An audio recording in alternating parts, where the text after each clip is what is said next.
Hello and welcome to another episode of नमस्कार और स्वागत है इंडिया एंड ग्लोबल लेफ्ट के एक और एपिसोड में। अगर आप इस शो में नए हैं तो कृपया सब्सक्राइब बटन दबाइए।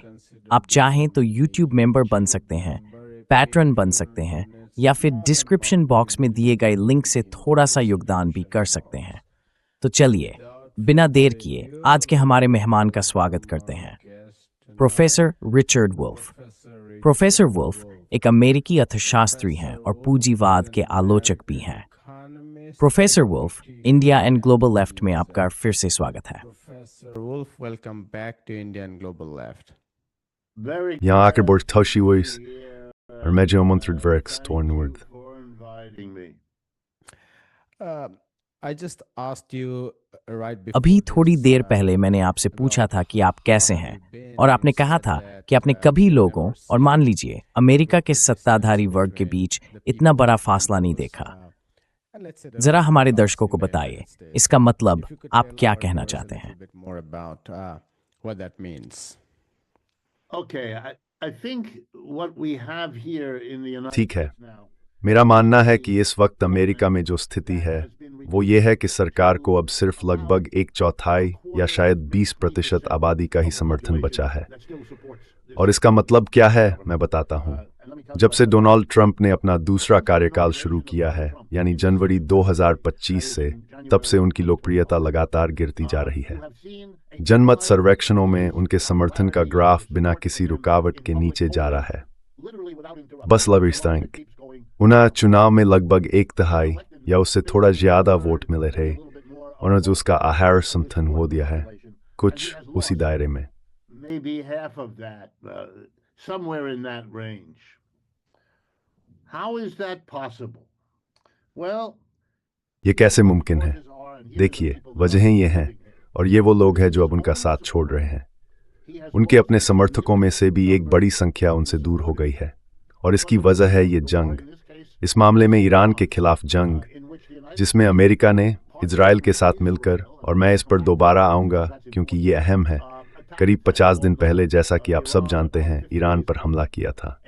ये जंग अमेरिका की पिछली जंगों से अलग थी, जैसे वियतनाम की जंग, इराक की जंग, अफगानिस्तान की जंग वगैरह, क्योंकि इस बार गैलप और दूसरे सर्वे के मुताबिक से ही शुरुआतर अमेरिकी लोग इसके खिलाफ थे। according to Gallup and other polling, from the beginning, in those earlier wars, Americans had supported पहले की उन जंगों में अमेरिकियों ने एक तरह के अपने आप उठने वाले देशभक्ति के भाव से युद्ध का समर्थन किया था, ऐसा कह सकते हैं। लेकिन फिर जैसे जैसे महीने और साल बीतते गए, वो समर्थन धीरे धीरे कम होता गया। इस बार ऐसा नहीं हुआ। इस बार युद्ध के शुरुआती दिनों से ही ज्यादातर अमेरिकियों ने, जो सर्वे में शामिल हुए, इस युद्ध का विरोध किया। और मिस्टर ट्रंप, जिन्होंने चुनाव में अमेरिका की तथाकथित अंतहीन जंगों के खिलाफ अभियान चलाया था, उनके समर्थकों की नज़र में अब उन्होंने उनकी उम्मीदों से धोखा किया। उन्होंने न सिर्फ यूक्रेन की जंग खत्म नहीं की, बल्कि उन्होंने, और वो भी आक्रामक तरीके से, ईरान में एक नई जंग शुरू कर दी। a war in Iran, a war, by the way, which is called in American. वैसे इस जंग को अमेरिकी मीडिया में वॉर ऑफ चॉइस कहा जा रहा है, क्योंकि यहाँ अमेरिका में भी बहुत ही कम लोग मानते हैं कि ईरान ने कभी संयुक्त राज्य अमेरिका के लिए कोई असली खतरा पैदा किया था। असल में ईरान के खतरे की बात सिर्फ ट्रंप, युद्ध सचिव हेक्सेथ जैसे लोग करते हैं, जो किसी तरह का औचित्य ढूंढने की कोशिश में हैं। वे कहते हैं, उदाहरण के लिए, कि ईरान के पास परमाणु हथियार हैं, जो सच नहीं है, या कि वे उसे हासिल करने की कोशिश कर रहे हैं, जिसका कोई सबूत नहीं है। लेकिन बार बार वही बात दोहराकर ये उम्मीद करना कि इससे कोई तर्क या औचित्य बन जाएगा, ये काम नहीं कर रहा। दिलचस्प बात यह है कि सच में ये काम नहीं कर रहा। Thing about it is not working. The disaffection of the American people. अमेरिकी जनता में जो असंतोष है, वो अब इस युद्ध के खिलाफ बहुमत की राय के रूप में सामने आ रहा है। यही वजह है कि ट्रंप खुद नहीं समझ पा रहे कि उन्हें क्या करना चाहिए। अब दूसरा मुद्दा आता है, इजराइल से जुड़ा हुआ। शायद अमेरिका में सबसे ताकतवर लॉबिंग समूहों में से एक है आईपैक। ये संगठन लगातार कांग्रेस में काम करता है, कई राज्यों में सक्रिय रहता है, विधायकों पर दबाव डालता है और उम्मीदवारों को समर्थन या विरोध में बड़ी रकम देता है। EIPAC एक लॉबिंग समूह है जो इजराइल का समर्थन करता है और इसके नेता चाहते हैं कि अमेरिका इजराइल की रक्षा करे, उसे आर्थिक मदद दे और सैन्य हथियार भी उपलब्ध कराए। पहले उनके पास अमेरिका में एक साफ बहुमत वाला दृष्टिकोण था इजराइल के पक्ष में, और कई दशकों तक, कम से कम पिछले 40-50 सालों में, वे इसमें बहुत सफल रहे हैं।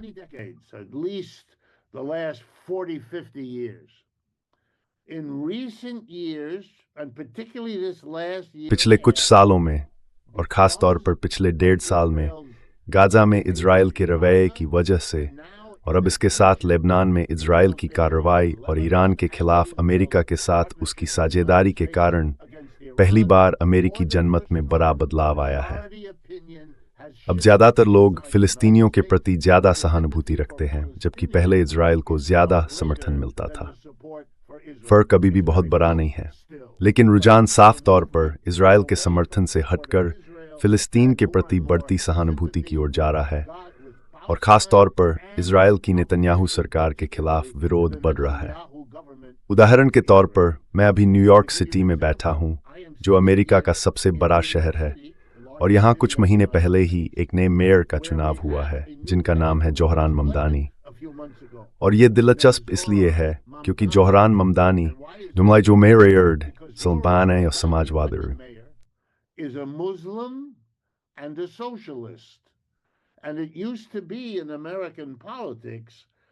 अमेरिकी राजनीति में पहले ऐसा होता था कि इनमें से कोई एक बात ही किसी उम्मीदवार के चुनाव जीतने की संभावना खत्म करने के लिए काफी होती। ये सोचना भी मुश्किल था कि कोई व्यक्ति जो एक मुसलमान है, वो भी एक आस्थावान मुसलमान और साथ ही समाजवादी भी है, न्यूयॉर्क जैसे शहर में चुनाव जीत सकता है। और न्यूयॉर्क सिटी के बड़े मतदाता समूहों में से एक, शायद दूसरा या तीसरा सबसे बड़ा यहूदी समुदाय है, और उनमें से ज्यादातर ने ममदानी को वोट दिया। ममदानी ने अपने चुनाव अभियान के दौरान खुलेआम कहा था कि अगर नेतन्याहू न्यूयॉर्क आते हैं तो वो उन्हें गिरफ्तार करवाएंगे। तो ये वाकई एक उल्लेखनीय बदलाव है। दूसरा कारण जिसकी वजह से लोगों में गहरा असंतोष है, वो अमेरिकी अर्थव्यवस्था से जुड़ा है। इसे समझाने का सबसे आसान तरीका यह है कि आज ज्यादातर अमेरिकी, मैं यहाँ करीब 70 से गो थ्रू टेली इस लोगों में बात कर रहे हैं, क्रेडिट आर्थिक मुश्किलों का सामना कर रहे हैं, अपने जीवन स्तर को बनाए नहीं रख पा रहे हैं।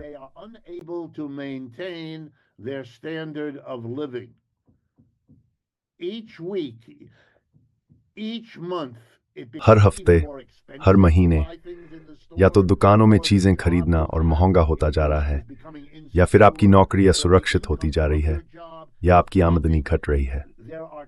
बहुत सारी आर्थिक परेशानियां हैं जिनका न सिर्फ हल नहीं निकला है, बल्कि हालात और बिगड़ते जा रहे हैं।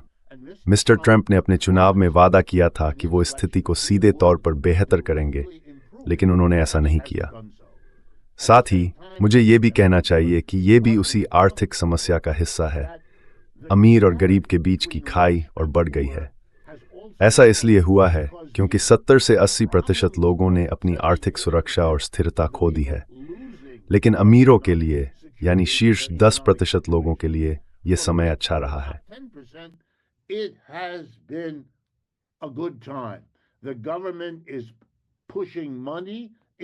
सरकार अर्थव्यवस्था में पैसा डाल रही है, लेकिन वो पैसा आम लोगों तक नहीं पहुंच रहा। वो जा रहा है शेयर बाजार में, जहां वो एक तरह की महंगाई को बढ़ावा देता है, यानी शेयरों की कीमतें बढ़ती हैं। अगर आपके पास शेयर हैं तो ये सब आपको बहुत अच्छा लगता है। तो जो ऊपरी 10% लोग हैं, अमीर लोग, मालिक वर्ग, जो मीडिया, अखबार, टीवी जैसी चीजों के मालिक हैं, उनके लिए तो सब कुछ बढ़िया चल रहा है। वो अपने शेयर पोर्टफोलियो को देखते हैं और कहते हैं, अर्थव्यवस्था तो शानदार है। लेकिन आम लोगों के लिए ऐसा बिल्कुल नहीं है। नतीजा ये है कि असमानता और गहराती जारी है, और उसके साथ साथ समाज में कड़वाहट, गुस्सा और राजनीति में सख्ती बढ़ रही है। ये सब बढ़ती असमानता की सीधी प्रतिक्रिया है, जो उस हर वादे और प्रतिबद्धता के खिलाफ जाती है जो इस सरकार ने लोगों से की थी।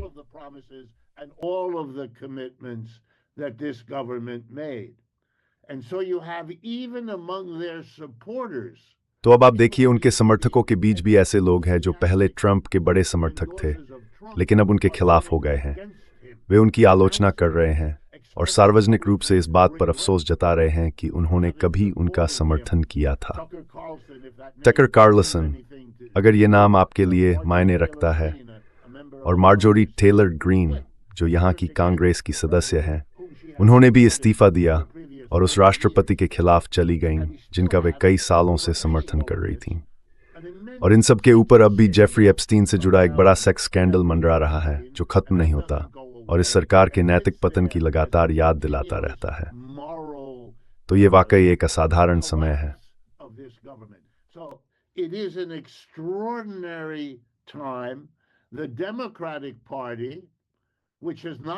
डेमोक्रेटिक पार्टी जो अब तक ज्यादा मजबूत विपक्ष नहीं रही है, साफ तौर पर एक रणनीति पर काम कर रही है कि मिस्टर ट्रंप खुद ही अपनी राजनीतिक साख को खत्म कर दें। और उन्हें उम्मीद है कि इस नवंबर में होने वाले चुनावों में, यानी कुछ महीनों बाद, मतदाता रिपब्लिकन से डेमोक्रेट की तरफ झुकेंगे। ऐसा होना मुमकिन है, लेकिन नतीजा शायद वैसा निकले जैसा डेमोक्रेटिक पार्टी चाहती है, क्योंकि रिपब्लिकन पार्टी कहें तो आधे अधूरे कानूनी तरीकों से वोटिंग जिलों की सीमाएं फिर से तय कर रही है ताकि उन्हें संसद में ज्यादा सीटें मिल सकें। जहां तक लोकतंत्र की बात है, हमारे पास यहां असल में वो नहीं है, काफी समय से नहीं है, बस उसका ढांचा भर बचा है। असलियत यह है कि पैसा और ताकत ही हावी हैं, और जो कुछ मिस्टर ट्रंप दुनिया भर में कर रहे हैं वही वो अपने देश के अंदर भी कर रहे हैं। इसका नतीजा यह है कि वो खुद को अलग थलग कर रहे हैं, और अब सत्ता में बने रहने का उनके पास एक ही रास्ता बचा है, और ज्यादा तानाशाही रवैया अपनाना, क्योंकि अब वो किसी और आधार पर सत्ता में नहीं टिक सकते।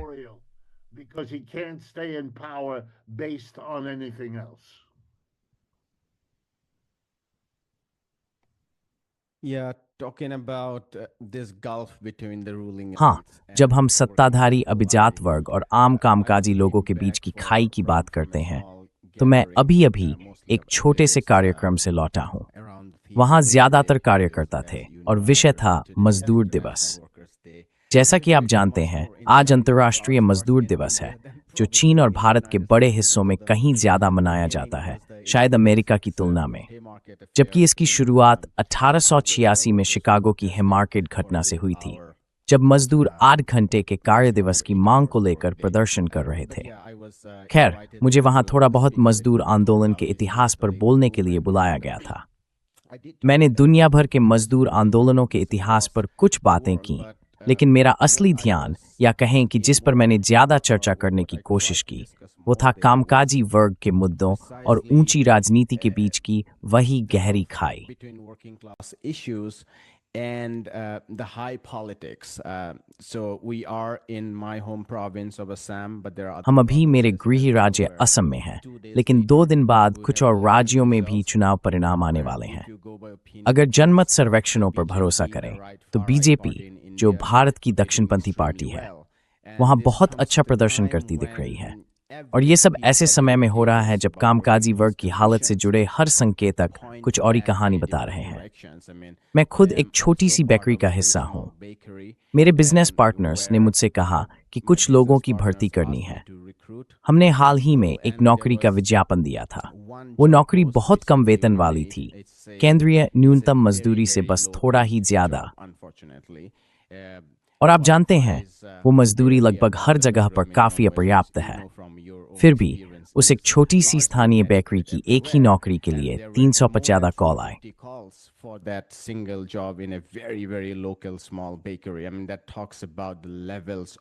मेरा मतलब है, ये बात भारत में अधरोजगारी और बेरोजगारी के स्तरों की ओर इशारा करती है, लेकिन एक बहुत ही वैश्विक प्रवृत्ति को भी दिखाती है।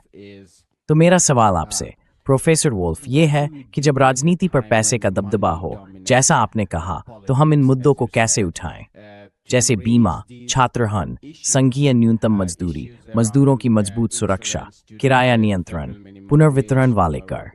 ये सब वो मुद्दे हैं जो अमेरिका में भी उठे थे। हमने इन्हें सैंडर्स के अभियान के दौरान देखा था। तो हम इन मुद्दों को कैसे लें और उन्हें अपनी राजनीतिक जिंदगी के केंद्र में कैसे लाएं जब राजनीति पर पैसे का इतना असर हो? और इसी के नतीजे में हमें अतिराष्ट्रवाद जैसे मुद्दे देखने को मिलते हैं। कभी चीन को दोष देना, कभी किसी और को। भारत के मामले में मुसलमानों या बांग्लादेशियों को निशाना बनाया जा सकता है। मेरा मतलब है ये थीम्स दुनिया भर में आम है। तो इस लेबर डे पर जब आप मजदूर राजनीति के बारे में सोचते हैं तो आपके मन में क्या आता है? What comes to your mind when it talks about labor politics? Well, I think the similarities are striking. मुझे लगता है कि समानताएं वाकई बहुत साफ दिखती हैं। मैं तो ये कहूँगा कि यहाँ संयुक्त राज्य अमेरिका में हम उस चीज़ के फिर से उभरने का दौर देख रहे हैं जिसे आमतौर पर लेफ्ट मतलब अब सिर्फ न्यूयॉर्क सिटी ही नहीं है जिसने एक ऐसे मेयर को चुना है जो खुद को समाजवादी कहता है। ऐसा देश के और भी कई इलाकों में हो रहा है। ये एक तरह की लहर है। अभी तो ऐसा लग रहा है कि मेन राज्य के गवर्नर भी शायद कोई ऐसे व्यक्ति होंगे जो भले खुद को समाजवादी न कहें, लेकिन वही तर्क दे रहे हैं जो मैं अब आपको बताने वाला हूं, वो तर्क जो इस समाज में असरदार साबित हो रहे हैं। और ये रहे वे तर्क। अगर ये आपको पुराने या पारंपरिक लगें तो मैं पहले ही कह दूं, हाँ ये पारंपरिक है, लेकिन जिस परंपरा की मैं बात कर रहा हूं वो लेफ्ट की परंपरा है, और वही परंपरा इस देश में कहीं खो गई थी। Is what was lost in this country. Neither the Republican Party nor the Democratic Party. न तो रिपब्लिकन पार्टी और न ही डेमोक्रेटिक पार्टी, और ये बात कई दशकों से सच है, पारंपरिक समाजवादी तर्क को खुलकर पेश करने की हिम्मत करती है। इसलिए लाखों अमेरिकियों के लिए जब वे वो समाजवादी तर्क सुनते हैं जिसे आप और मैं अपने जीवन और अपने कामों से अच्छी तरह जानते हैं, तो वो उन्हें बहुत नया, बहुत रोमांचक, बहुत मौलिक और बहुत उकसाने वाला लगता है, क्योंकि उसे सार्वजनिक चर्चा से लगभग बाहर रखा गया है। अब मैं आपको कुछ उदाहरण देता हूँ।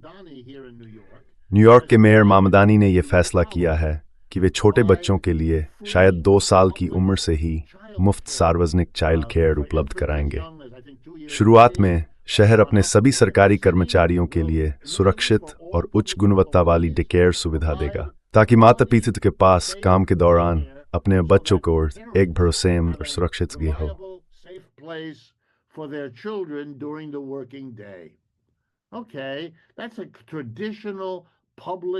ठीक है, ये एक पारंपरिक सार्वजनिक सेवा कार्यक्रम है जो न्यूयॉर्क में नहीं है, तो अब तक किसी ने ऐसा नहीं किया।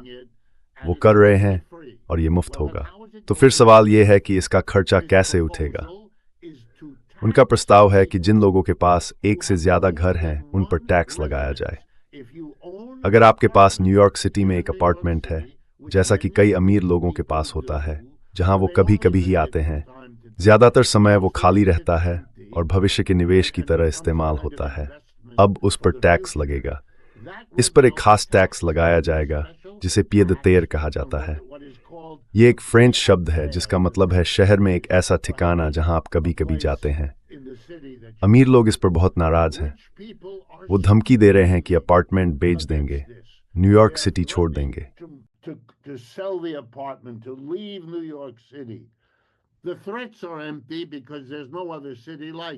ये धमकियां खोखली हैं क्योंकि न्यूयॉर्क जैसा कोई और शहर है ही नहीं। उनके पास न्यूयॉर्क में अपार्टमेंट होने की वजह यह है कि थिएटर यहीं है, ओपेरा यहीं है, फिल्में यहीं बनती हैं, रेस्टोरेंट्स यहीं हैं, और वो सब कुछ जिस पर वो अपना पैसा खर्च करना चाहते हैं, सब यहीं केंद्रित है।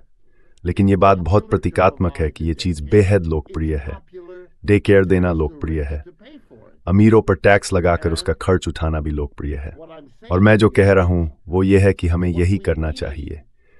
हमारे बीच जो समाजवादी हैं उन्हें बाहर निकलकर हिम्मत के साथ ये बात कहनी चाहिए, डरना नहीं चाहिए, और ये सलाह नहीं माननी चाहिए कि ऐसा मत करो।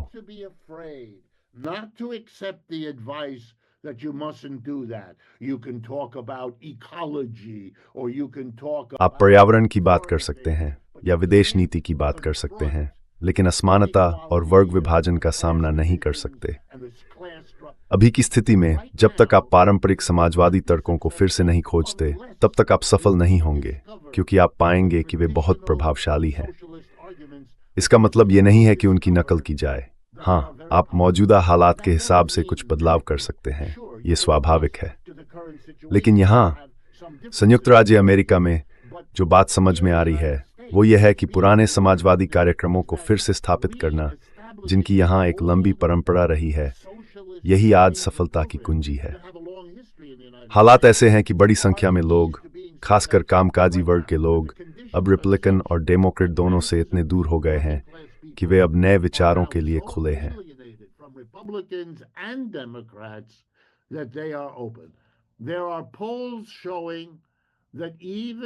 कुछ सर्वे बताते हैं कि जो कुछ भी हुआ उसके बावजूद इस देश में सबसे लोकप्रिय राजनीतिक शख्सियत अब भी बर्नी सैंडर्स हैं, और वही थे जिन्होंने पुराने, काफी हद तक मध्यम समाजवादी कार्यक्रमों को फिर से सामने लाया।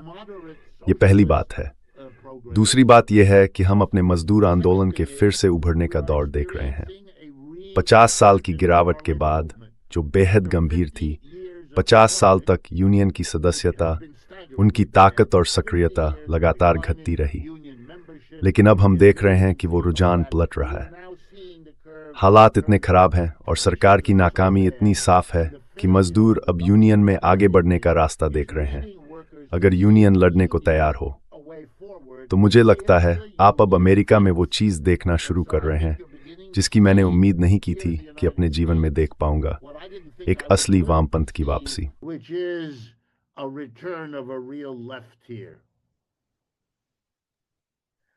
Talking about the traditions and परंपराओं की बात करते हुए और उनसे ये सीखने की ज़रूरत पर कि हम अपनी मजदूर वर्ग की राजनीति को कैसे बेहतर ढंग से व्यक्त कर सकते हैं, मैं आपसे इंटरनेट के बारे में थोड़ा पूछना चाहता था, सामान्य तौर पर भी और ख़ास तौर पर एआई के संदर्भ में। न्यूयॉर्क टाइम्स ने हाल ही में रिपोर्ट किया कि अमेज़न, जो अमेरिका का दूसरा सबसे बड़ा नियोक्ता है, उसने 16,000 कर्मचारियों को नौकरी से निकाल दिया। कुछ रिपोर्टों में कहा गया है कि कंपनी एआई में अपने शोध और निवेश को तेज करने की कोशिश कर रही है, ज़्यादातर डेटा सेंटर्स बनाने के लिए, ताकि वे लाखों कर्मचारियों को हटाने की तैयारी कर सकें। और जैसा आपने पहले कहा था, इससे कॉरपोरेट मुनाफे बढ़ रहे हैं। ब्लूमबर्ग ने भी कहा है कि इस हफ्ते शेयर बाजार में उछाल आया है और उसका मुख्य कारण बताया जा रहा है ऊंचे कॉरपोरेट मुनाफे।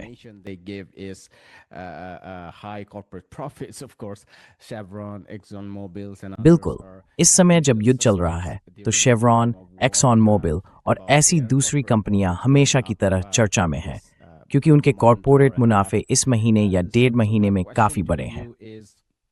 तो मेरा सवाल आपसे ये है कि एआई के इस दौर में, और ज़्यादा व्यापक रूप से कहें तो इंटरनेट के इस दौर में, मजदूर किस तरह संघर्ष करें, क्योंकि इंटरनेट ने अपने आप में एक तरह की दूरी या अलगाव पैदा कर दिया है, खासकर मोहल्ले की राजनीति और स्थानीय संस्कृतियों में, जहां परंपरागत रूप से मजदूर वर्ग की राजनीति आकार लेती थी, जैसा कि आप कह रहे थे।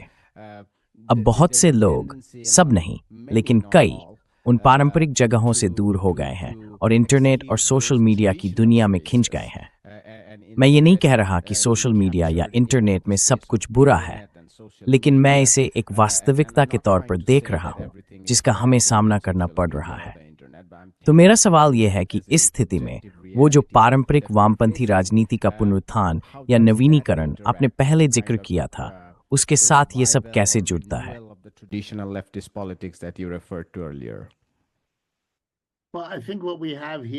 मेरा मानना है कि हमें यहाँ एक बात साफ करनी चाहिए। हमें ज़रूरत है कि हम थोड़ी बढ़ा चढ़ाकर कही गई बातों और नई तकनीकी उपलब्धियों को लेकर जो ज़्यादा उत्साह है उसे अलग करें। ऐसा पहले भी हुआ है, भाप के इंजन के साथ, बिजली के साथ, आधुनिक रसायन विज्ञान के साथ, कंप्यूटर के विकास के साथ और परमाणु ऊर्जा के साथ भी। अभी एक बहुत दिलचस्प बहस चल रही है, मैं उसी से शुरू करता हूँ। अमेरिका के वित्तीय मीडिया में इस समय एक जोरदार चर्चा हो रही है, जिसमें financial times, the economist magazine, the wall street journal जैसी प्रकाशन संस्थाएं और बहुत सारे पॉडकास्टर शामिल हैं। और बहस का मुद्दा यह है, क्या आर्टिफिशियल इंटेलिजेंस वाकई उस बढ़ा चढ़ा कर की गई प्रचार प्रसार पर खरी उतरेगी जी उसके बाद इसने growers exaggerated publicity it has received. And the important thing at this point is to make it clear. और इस वक्त सबसे ज़रूरी बात यह है कि साफ तौर पर समझा जाए कि इस बहस से ये बात सामने आती है कि हमें उस सवाल का जवाब अभी तक पता नहीं है। हर उस लेख के लिए जो कहता है कि एआई लाखों कामगारों की जगह ले लेगा वगैरह वगैरह। एक और लेख है जो कहता है हमने भी ऐसा ही सोचा था, लेकिन इस उद्योग में या उस उद्योग में हमने एआई अपनाया और हाँ, हमने 10,000 लोगों को निकाला, लेकिन अब उनमें से 5,000 को फिर से रखना पड़ा क्योंकि एआई अपने साथ नई तरह की दिक्कतें लेकर आता है। मुझे इसमें कोई हैरानी नहीं लगती, मुझे लगता है ऐसा हर बार हुआ है। देखिए, 21वीं सदी की शुरुआत ही साल 2000 में वॉल स्ट्रीट की बड़ी गिरावट से होती है। 2000 के वसंत में वॉल स्ट्रीट और शेयर बाजार ढह गए थे। उसे .com संकट कहा गया। क्यों? It's called the dot-com crisis. Why? Because the idea was the क्योंकि उस समय ये सोच थी कि इंटरनेट और कंप्यूटरों का विकास लाखों कामगारों की जगह ले लेगा, और ऐसा हुआ भी। और ये इतना मुनाफे वाला होने वाला था कि कंपनियां अपने शेयर $100 प्रति शेयर तक बेच रही थीं। ये वही कंपनियां थीं जिन्होंने कभी कोई मुनाफा नहीं कमाया था, लेकिन दावा कर रही थीं कि 2, 6 या 9 साल में वो मुनाफा कमाएंगी। उस वक्त बहुत उत्साह था और फिर सब कुछ ध्वस्त हो गया। मैं वॉल स्ट्रीट के बहुत से लोगों को जानता हूं और मैं अभी जहां बैठा हूं वहां से वॉल स्ट्रीट ज्यादा दूर नहीं है, आप पैदल भी जा सकते हैं। वहां बहुत से लोग हैं जो इस बात को लेकर चिंतित हैं कि हमें एक और गिरावट देखने को मिल सकती है जिसे एआई क्रैश कहा जाएगा, ठीक वैसे ही जैसे साल 2000 में .com क्रैश हुआ था। तो ये पहली बात है। in the year 2000. So that's the first thing. Second, दूसरी बात यह है कि ये बिल्कुल मुमकिन है कि अलग अलग वजहों से अमेज़न जैसी कंपनियां या एप्पल और बाकी बड़ी कंपनियां हजारों या बीसियों हजार लोगों को नौकरी से निकाल रही हों और वो हमें असली वजह बताना नहीं चाहती। अब सोचिए, अगर आप किसी बड़ी कंपनी के पब्लिक रिलेशंस विभाग में हैं और आपको लोगों को निकालना है, तो आपके पास एक आसान बहाना होता है जो सबको स्वीकार्य लगेगा। हम एआई लगा रहे हैं, हम तकनीकी सुधार कर रहे हैं। तो एक तरह की प्रवृत्ति बन गई है कि एआई के नाम पर इस मौके का फायदा उठाया जाए ताकि ऐसा लगे कि नौकरियां तकनीकी प्रगति की वजह से जा रही हैं, जबकि असल में कंपनियां अपने फैसले खुद ले रही हैं।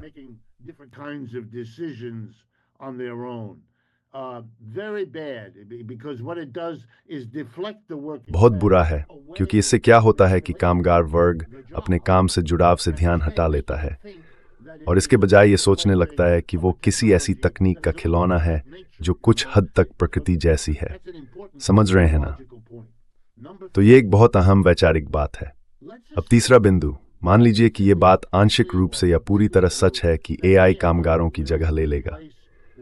तो ये हमारे लोगों के लिए, यानी वामपंथी और उस कामगार वर्ग के लिए जिसे हम तक पहुंचना है, एक बहुत ज़रूरी सबक है कि समस्या एआई नहीं है। समस्या ये है कि पूंजीवाद में एआई को किस तरह लागू किया जाता है, और इसे समझाने का तरीका है थोड़ा सा अर्थशास्त्र का सबक। मैं अभी बताता हूं। Is a little economics lesson. I'm going to do it now. It's very simple, but it is something that could and should. ये बात बहुत सीधी है, लेकिन इसे दुनिया भर के कार्यकर्ता इस्तेमाल कर सकते हैं और करना भी चाहिए। जब कोई पूंजीपति एआई खरीदता है तो उसका मकसद होता है कि वो एआई को किसी मजदूर की जगह इस्तेमाल करे। तो मान लीजिए सिर्फ एक पल के लिए कि एआई से मजदूर पहले से 2 गुना उत्पादक हो जाता है। एआई से पहले आपकी बेकरी में 100 मजदूरों की जरूरत थी। अब एआई के साथ आप सिर्फ 50 मजदूरों से उतनी ही रोटी बना सकते हैं जितनी पहले बनती थी। तो पूंजीपति क्या करता है?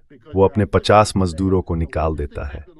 बाकी बचे 50 मजदूरों को, जिन्हें वो पहले जितनी ही तनख्वाह देता है उनसे अब वही मात्रा में रोटी बनवा लेता है। फिर वो उसे बेचता है, और अगर मान लें कि दाम वही रहता है तो उसकी आमदनी भी उतनी ही रहती है। Assume the price is the same, so he gets the same revenue.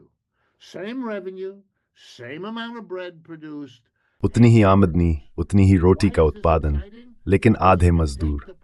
ये बात रोमांचक क्यों लगती है? क्योंकि अब वो मालिक उस आमदनी का हिस्सा जो पहले 50 मजदूरों को दिया जाता था अपने पास रख सकता है, क्योंकि उसने उन्हें निकाल दिया।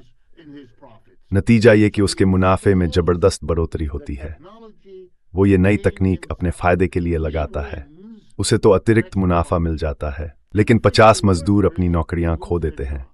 उसके लिए तो अच्छा है, पर मजदूरों के लिए बहुत बुरा, और उन स्थानीय कारोबारों के लिए भी बुरा जो उन मजदूरों पर निर्भर थे, जैसे आसपास की खाने पीने की दुकानें, छोटे व्यापारी, सबको नुकसान होता है। पूंजीपति का मुनाफा बढ़ता है। अब जरा दूसरा विकल्प सोचिए, समाजवाद। मान लीजिए कि वही मजदूर मिलकर इस उद्योग के मालिक और संचालक हों। Owned and operated this enterprise. So it's not a capitalist enterprise. The workers तो ये कोई पूंजीवादी व्यवस्था नहीं है। यहाँ कामगार लोकतांत्रिक तरीके से तय करते हैं कि क्या बनाना है, कैसे बनाना है, कहाँ बनाना है और मुनाफे का क्या करना है। अब सवाल है, वो एआई के साथ क्या करेंगे? चलिए देखते हैं। क्या वो एआई खरीदेंगे? हाँ। क्या वो एआई लगाएंगे? हाँ। क्या वो इसका इस्तेमाल करेंगे ताकि हर कामगार पहले से 2 गुना उत्पादक बन जाए? हाँ। तो फिर फर्क क्या होगा? ये रहा जवाब। किसी को निकाला नहीं जाएगा, सबकी नौकरी बनी रहेगी, लेकिन काम का दिन 8 घंटे से घटकर 4 घंटे का हो जाएगा। क्यों? क्योंकि 4 घंटे में ही कामगार उतनी ही रोटी बना सकते हैं जितनी पहले 8 घंटे में बनती थी, और ये एआई की वजह से मुमकिन होगा।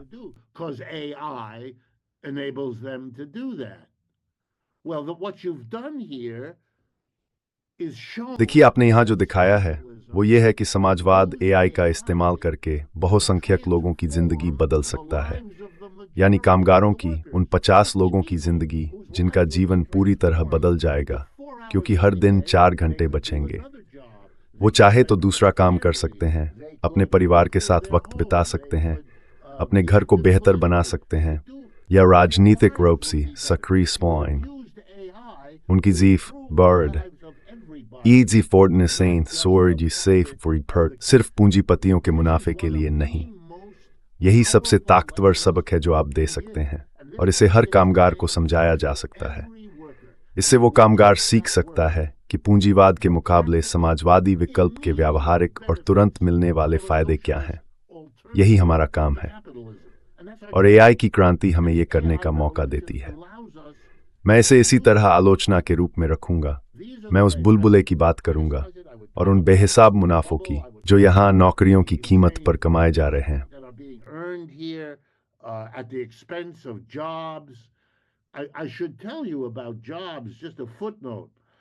मुझे नौकरियों के बारे में भी कुछ कहना चाहिए, बस एक छोटी सी बात।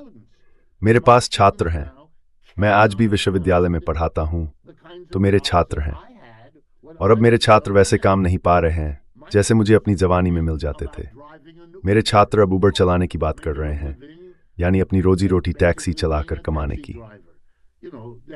सोचिए, उनके पास अर्थशास्त्र में पीएचडी है।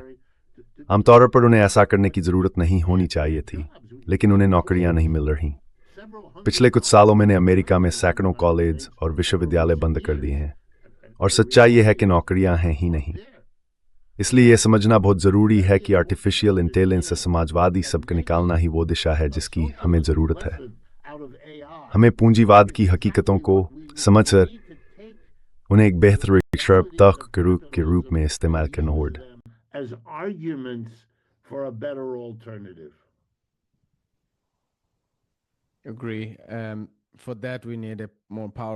मैं सहमत हूँ। इसके लिए हमें एक मजबूत मजदूर आंदोलन की ज़रूरत है, क्योंकि जब तक वो नहीं होगा तब तक मजदूर समूह उस बेकरी पर नियंत्रण नहीं कर पाएंगे। वरना होगा ये कि कुछ लोग निवेश करेंगे, या तो बाजार से उधार लेंगे, या अगर खुद से शुरू करेंगे तो अपनी पूंजी लगाएंगे। लेकिन आखिर में फैसले उन्हीं कुछ लोगों के हाथ में रहेंगे, और मजदूर उन 50 लोगों को निकालने से रोक नहीं पाएंगे। और जो आपने कहा वो दरअसल मजदूरों में समाजवाद के प्रति जागरूकता पर और भी मजबूत दलील देता है।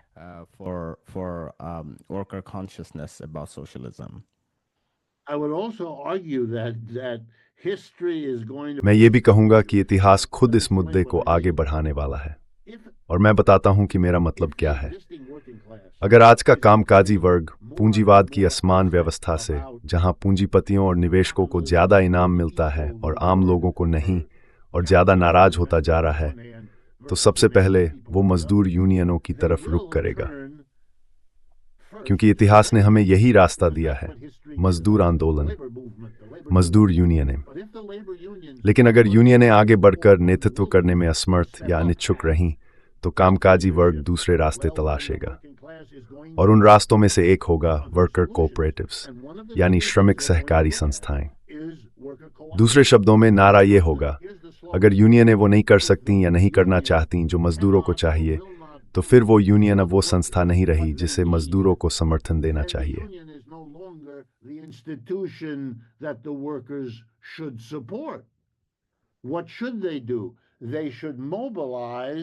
उन्हें क्या करना चाहिए? उन्हें संगठित होकर उस उद्यम का नियंत्रण अपने हाथ में लेना चाहिए। नियोक्ता से सौदेबाजी करने के लिए यूनियन बनाने के बजाय आप खुद नियोक्ता बन जाए। अब सवाल है, ये कैसे किया जाए? चलिए मैं आपको ब्रिटिश लेबर पार्टी का एक उदाहरण देता हूं, जब जेरेमी कॉर्बिन उसके नेता थे। मौजूदा पार्टी की बात नहीं कर रहा, वो तो बिल्कुल बेकार है। आज की पार्टी तो शब्दों से परे बेहद खराब है। लेकिन मिस्टर कॉर्बिन ने कहा था, हम ये करेंगे। अगर हम ब्रिटेन में चुनाव जीतते हैं तो जो पहला बिल हम पास करेंगे उसमें यह होगा कि कोई भी कंपनी जब पब्लिक होने जाए, यानी अपने शेयर बेचने लगे, या देश छोड़ने की सोच रही हो, या बंद होने वाली हो, या खुद को किसी दूसरी कंपनी को बेचने वाली हो, इन सब में से कुछ भी करने से पहले उसे अपने कि वे चाहें तो उस कंपनी को खुद खुश सके। The right of first refusal to the workers. In other words, it must offer its own. दूसरे शब्दों में कहें तो उसे अपने ही कर्मचारियों को ये मौका देना होगा कि वे उस उद्यम को अपने हाथ में ले सकें। और जब प्रेस ने कॉर्बिन और उनके सहयोगी जॉन मैकडॉनेल की बात सुनने के बाद इस विचार को समझाया, तो उन्होंने पूछा, ठीक है, लेकिन कर्मचारी उस उद्यम को खरीदने के लिए पैसा कहां से लाएंगे? कॉर्बिन मुस्कुराए और बोले, सरकार से। हम उन्हें बहुत सस्ते कर्ज देंगे ताकि वे ऐसा कर सकें, और हम एक ऐसी व्यवस्था बनाएंगे। अब हमारे पास एक अर्थव्यवस्था होगी जिसमें एक पूंजीवादी क्षेत्र होगा और एक समाजवादी क्षेत्र, और समाजवादी क्षेत्र में कर्मचारी अपने उद्यमों के मालिक और संचालक होंगे। और अब हम देखेंगे कि प्रतिस्पर्धा कैसी होती है, और हर कोई खुद तय करेगा कि कहां से खरीदना है और कहां काम करना है। And everybody's going to decide where to buy and where to work. What this is an alternative strategy. ये दरअसल एक वैकल्पिक रणनीति है, और मैं इसे किसी पसंद की तरह नहीं देख रहा, जैसे आप किसी रेस्टोरेंट में जाएं और तय करें कि क्या खाना है। ये फैसला इतिहास खुद करेगा। यूनियनें आगे बढ़ेंगी, और ये पहले से ही हो रहा है। यूनियनें नीचे से आने वाले जबरदस्त दबाव का सामना करेंगी। या तो आप हमें इस नियोक्ता के साथ एक बेहतर अनुबंध दिलाएं, वरना हम दूसरा रास्ता अपनाएंगे, यानी सहकारी मॉडल का। और फिर सवाल उठेगा कि यूनियन की भूमिका आखिर है क्या? यही खतरा कई मामलों में यूग्रेस थे कि उतनी ही लड़ाकू बने जितने उनके सदस्य पहले से हैं।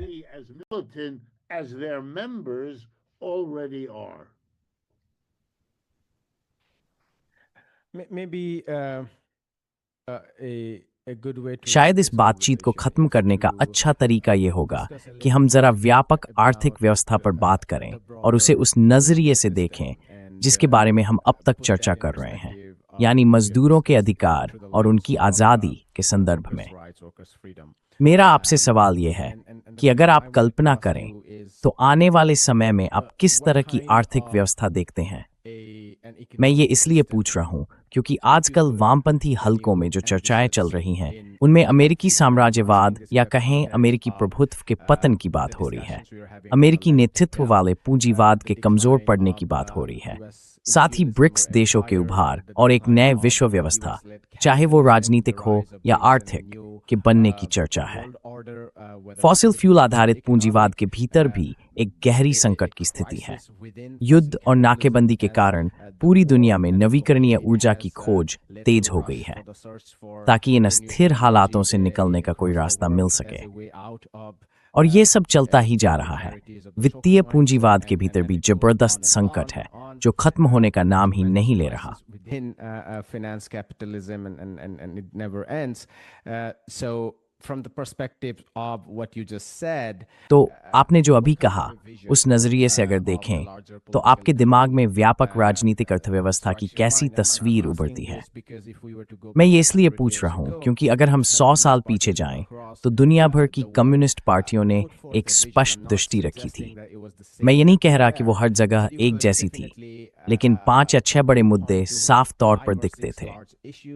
जमींदारी का अंत, उत्पादन के साधनों पर कब्जा, प्रमुख उत्पादन साधनों का वास्तविक राष्ट्रीयकरण और एक मजदूर नेतृत्व वाली पार्टी जो केंद्र में हो और जिसका झुकाव सार्वजनिक क्षेत्र की तरफ हो, न कि बड़े पूंजीपतियों के पक्ष में।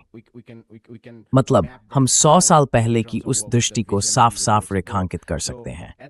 तो आज जब हम देख रहे हैं कि पूंजीवादी या सैन्य साम्राज्यवादी ताकतें कमजोर पड़ रही हैं और नए अवसर खुल रहे हैं, तो इस समय मजदूरों और श्रमिक वर्ग के नजरिए से व्यापक राजनीतिक अर्थव्यवस्था की वो बड़ी दृष्टि क्या हो सकती है? from the perspective of workers, the working class?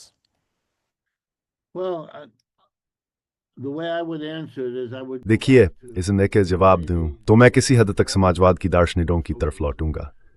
आप खुद से ये सवाल पूछ सकते हैं कि आखिर पूंजीवादी आर्थिक व्यवस्था और समाजवाद के बीच संघर्ष क्यों हुआ?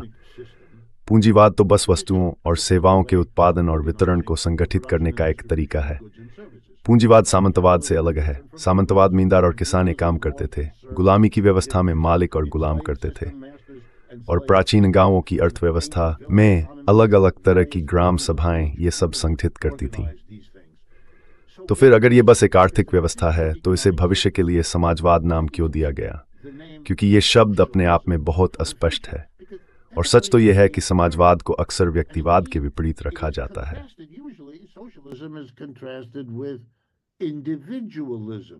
In one case, you sort of make the individual.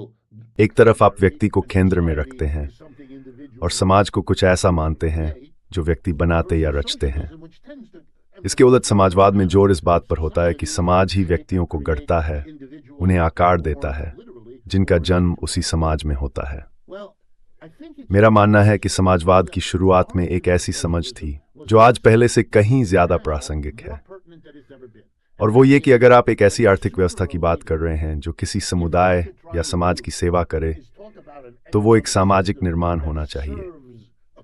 मतलब हमें मिलकर एक समाज के रूप में ऐसी आर्थिक व्यवस्था बनानी चाहिए जो हमारी जरूरतों को पूरा करे। लेकिन हमने ऐसा कभी सच में नहीं किया, या यूं कहें हम जितना उसके करीब पहुंचे हैं वो शायद दक्षिण पूर्व एशिया की प्राचीन समुदाय जैसे Seattle, Lviv, in Southeast Asia, like everywhere else, that what happened to them was they broke apart. जो उनके साथ हुआ वो ये था कि उन्होंने समाज को बांट दिया, मालिक और गुलाम, जमींदार और किसान, नियोक्ता और कर्मचारी में। और असल में जो हमें चाहिए वो है इस परंपरा को तोड़ना, जिसमें एक छोटी सी अल्पसंख्या को ये हक मिला हुआ है कि वो पूरे आर्थिक तंत्र को नियंत्रित करे और उसे अपने हिसाब से डाले, जबकि वो तंत्र सबकी सेवा के लिए होना चाहिए। पूरा समाज वस्तुएं और सेवाएं पैदा करने और बांटने पर निर्भर करता है, वरना हम भूख से मर जाएंगे या हमारे पास कपड़े नहीं होंगे या रहने की जगह नहीं होगी।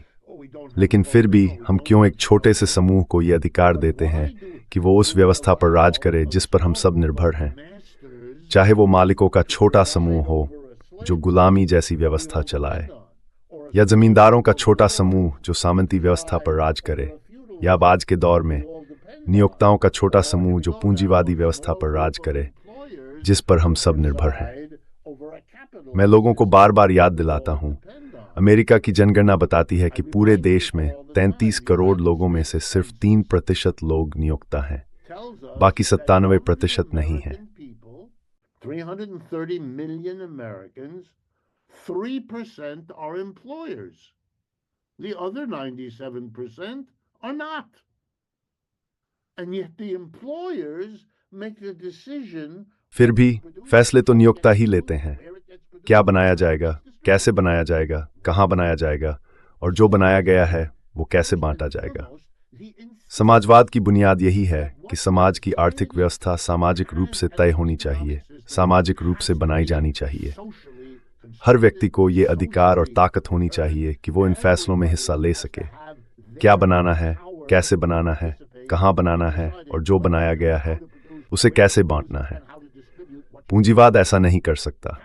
पूंजीवाद की संरचना ही ऐसी है, इसका किसी अच्छे या बुरे पूंजीपति से कोई लेना देना नहीं। उसकी संरचना ही कर्मचारियों को इन फैसलों से बाहर रखती है। ये अधिकार नियोक्ता को दिए जाते हैं और यही बात हमें समझानी है।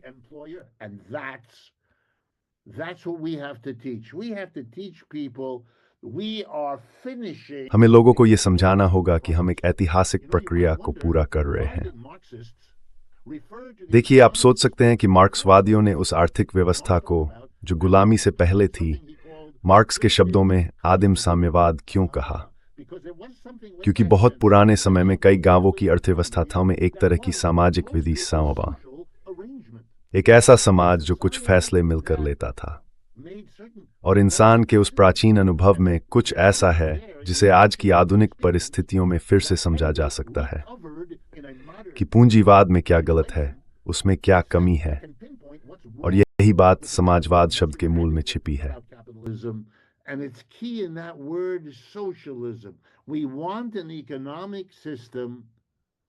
हम ऐसा आर्थिक तंत्र चाहते हैं जो अर्थव्यवस्था को लोकतांत्रिक बनाए, जो ये साफ करे कि लोकतंत्र का मतलब सिर्फ आपके राजनीतिक तंत्र पर राजनीतिक फैसले लेना नहीं है, ये मानकर कि आपके पास वो अधिकार है। लोकतंत्र किसी उद्यम नाम की सीमा पर आकर रुक नहीं जाता।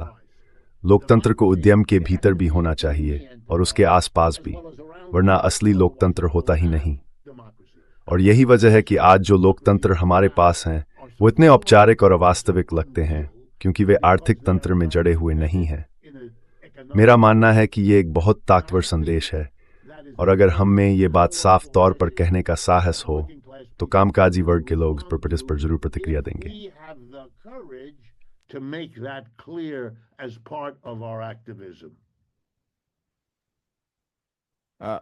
Just a quick follow-up, and it could be as short as you can because I know. बस एक छोटा सा फॉलोअप सवाल है, जितना संक्षिप्त हो सके उतना अच्छा, क्योंकि मुझे पता है कि हम लगभग 1 घंटे के निशान पर पहुंचने वाले हैं। जब आप बोल रहे थे मैं बहुत ध्यान से सुन रहा था, और सच कहूं तो काफी दिलचस्पी और उत्साह के साथ। मेरे मन में ये सवाल आया कि जब आप लोगों को या कामगार वर्ग को संगठित करने की बात सोचते हैं तो आपके दिमाग में किस तरह की जगहें या मंच आते हैं? आप हमारे शो में पहले भी मैनहट्टन के सांस्कृतिक स्थलों के बारे में बात कर चुके हैं, उस वक्त जब जोहरान ममदानी ने चुनाव जीता था, और आपने कहा था कि उन जगहों को एक तरह से सक्रिय किया जा सकता है। मैं हाल ही में इस बारे में सोच रहा था कि कैसे पार्टियां और उनका प्रभाव घटता गया जब नवउदारवाद और नवउदारवादी सत्तावाद ने दुनिया भर में सेंटर लेफ्ट पार्टियों को कमजोर कर दिया, चाहे वो लेबर पार्टी हो ब्लेयर के दौर से Uale Clem for Price, Labour Party, Blair onwards to Clinton onwards, and I'm not romanticizing the Labour Party. I have. मैं लेबर पार्टी को लेकर कोई रोमांटिक सोच नहीं रखता। मैं ग्लोबल साउथ से आता हूं, और हम सब जानते हैं कि लेबर पार्टी का इतिहास क्या रहा है और वो किस हद तक साम्राज्यवादी ढांचे के साथ मिली हुई थी। लेकिन 90 के दशक और शुरुआती 2000 के बाद के सालों में कुछ तो बदला, यहाँ तक कि उन सेंट्रिस्ट पार्टियों के भीतर भी। अमेरिका में भी क्लिंटन के दौर में डेमोक्रेटिक पार्टी में बड़ा बदलाव आया, जो लिंडन जॉनसन या कैनेडी के समय से अलग था। जब हेज फंड मैनेजर और वित्तीय वर्ग ने ज्यादा ताकत हासिल की तो पार्टी का रुख बदल गया, और नतीजा ये हुआ कि मजदूर वर्ग के पास अब कोई पार्टी नहीं बची।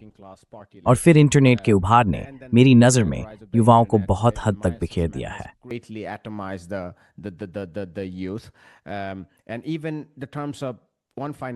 और अगर हम एक आखिरी बात करें, आप सही कह रहे हैं कि इस युद्ध की अलोकप्रियता, या कहें कि लोगों का समर्थन न मिलना, अमेरिकी इतिहास में पहले कभी नहीं देखा गया।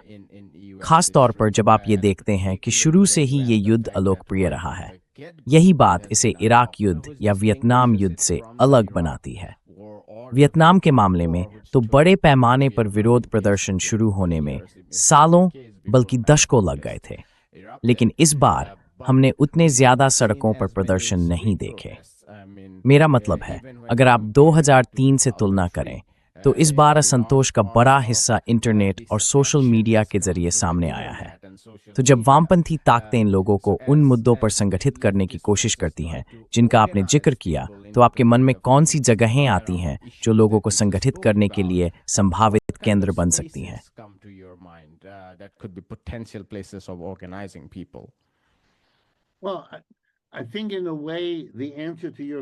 देखिए, एक तरह से आपके सवाल का जवाब खुद आपके सवाल में ही छिपा है।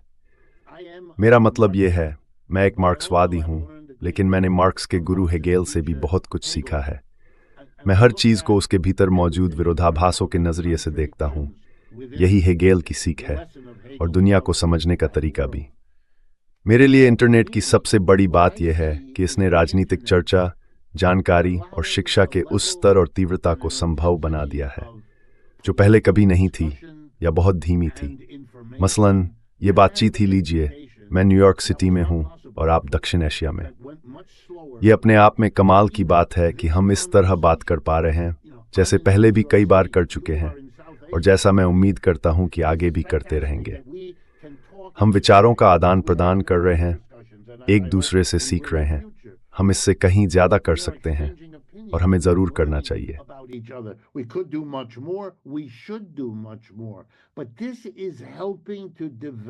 लेकिन ये चीज एक बहुत गहरी समझ विकसित करने में मदद कर रही है। मैंने अपनी पूरी जिंदगी संयुक्त राज्य अमेरिका में बिताई है। मेरा जन्म ओहायो में हुआ था। मैंने वहीं रहकर काम किया। आज जो खुलापन मार्क्सवादी सोच के प्रति दिख रहा है, वो मेरे जीवन में पहले कभी नहीं था। ये क्या हो रहा है? ऐसा क्यों हो रहा है? इसे आप कैसे समझाते हैं? मेरे पास एक रेडियो और टेलीविजन कार्यक्रम है जो मैं हर हफ्ते करता हूँ, लगभग आधे घंटे का। ये पूरे अमेरिका में और यूट्यूब के जरिए दुनिया भर में जाता है। तो सवाल यह है कि आखिर ये कैसे मुमकिन है? मैं ऐसा कैसे कर पा रहा हूँ, और इतना बड़ा दर्शक वर्ग कैसे बन गया है जो इसे बनाए रखता है? इसका कारण यह है कि लोग ये सबक सीख रहे हैं। आप सही कह रहे हैं। ये अभी तक उन रूपों में नहीं बदला है जिन्हें हम देखना चाहते हैं, जैसे बड़े पैमाने पर सड़कों पर प्रदर्शन या मजबूत राजनीतिक दल। लेकिन मैं आपको बताना चाहता हूँ,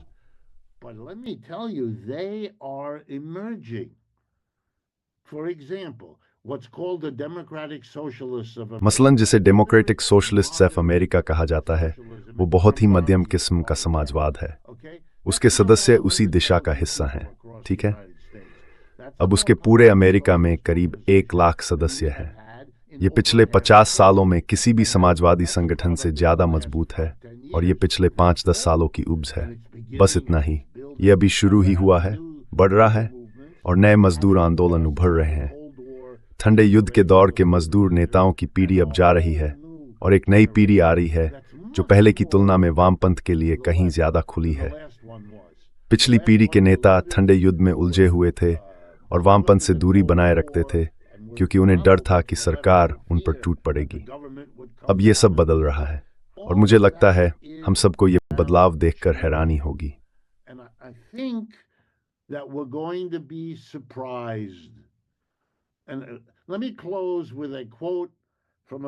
मैं इस बातचीत को एक मशहूर राजनीतिक नेता के कथन के साथ खत्म करना चाहता हूं। उनके साथियों ने उनसे कहा था, हे भगवान, ये सब इतना धीरे क्यों चल रहा है? दशकों से कुछ भी नहीं हो रहा। वो मुस्कुराए और बोले, यही तरीका है। कई दशकों तक कुछ नहीं होता दिखता, और फिर कुछ हफ्तों में दशकों का काम हो जाता है। मुझे उम्मीद है कि ये बात सच साबित हो, लेकिन इसकी कोई गारंटी नहीं है। फिर भी मुझे लगता है कि यही हो रहा है। जहां भी जाता हूं, जिनसे भी बात करता हूं, हर अनुभव मुझे यही एहसास देता है। और इस पीढ़ी को आप रोक नहीं पाएंगे। ये लोग बिल्कुल अलग हैं, बहुत दृढ़ हैं। समाजवाद में दिलचस्पी जितनी कम उम्र में होती है, उतनी ही ज्यादा बढ़ती जाती है। आज जो लोग अपनी 20वीं उम्र में हैं, वही इस सब के सबसे मजबूत समर्थक हैं। और मुझे लगता है यही बताता है कि चीजें किस दिशा में जा रही हैं। And I think that's a sign of where things are going.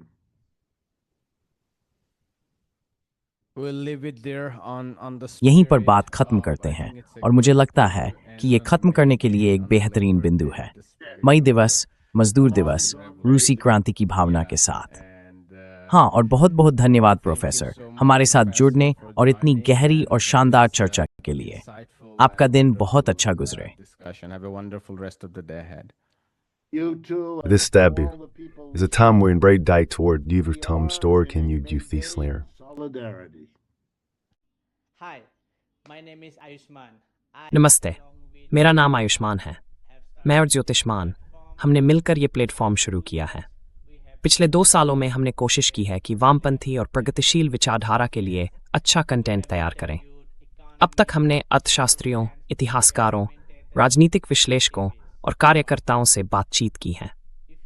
अगर आपको हमारा काम पसंद आया है और आप चाहते हैं कि हम वामपंथ के लिए एक आर्काइव तैयार करें, तो मेरे 2 अनुरोध हैं। पहला, अगर संभव हो तो इस उद्देश्य के लिए दान देने पर विचार करें। लिंक नीचे डिस्क्रिप्शन में है। और अगर आप ऐसा नहीं कर सकते तो कोई बात नहीं, आप हमारे वीडियो को लाइक करें और अपने साथियों के साथ शेयर करें। और हाँ, सब्सक्राइब बटन दबाना मत भूलिएगा। Finally, don't forget to hit the subscribe button.